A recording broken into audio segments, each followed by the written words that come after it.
I'm Ella Murtha, the daughter of Tish Murtha, and I'm asking for your help to help make what will be the third book of her work with Bluecoat Press.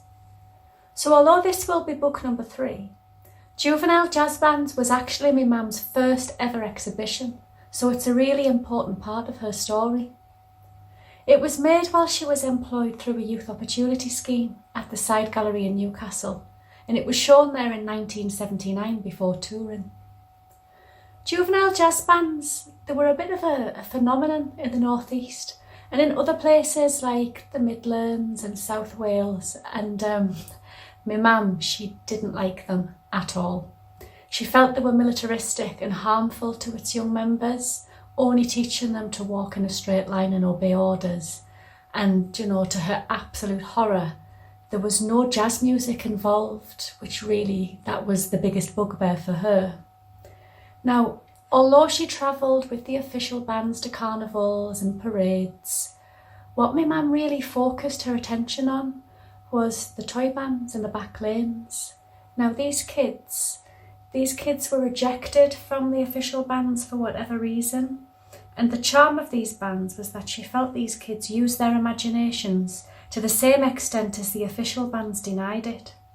So, they'd club together to create their own equipment from unwanted household items, get an old tablecloth for a banner with the chosen name drawn on, held up with old broom handles, and get old pans, use them as drums with the lids for cymbals, and then practice fiercely in the back lanes. At the time Tish was photographing, Newcastle was undergoing massive changes and houses and neighbourhoods were being demolished all around, which is a really fitting background to the anarchy of the unofficial jazz bands. The exhibition caused quite a strong reaction locally.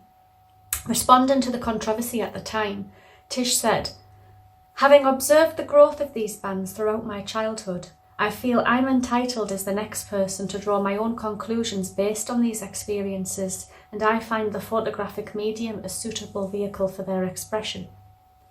Once the Juvenile Jazz Band committee saw the photos and her comments, they were absolutely furious, and a lobby swung into action, swamping the local press with letters in denunciation of the demon snapper.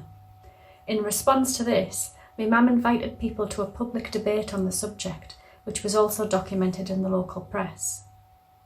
I'll be using some of these press cuttings to really add the essence of Tish to this book. And Juvenile Jazz Bands will be published in the same limited edition hardback as Youth and Employment and Elsick Kids, and together they'll make a fantastic trilogy of her work.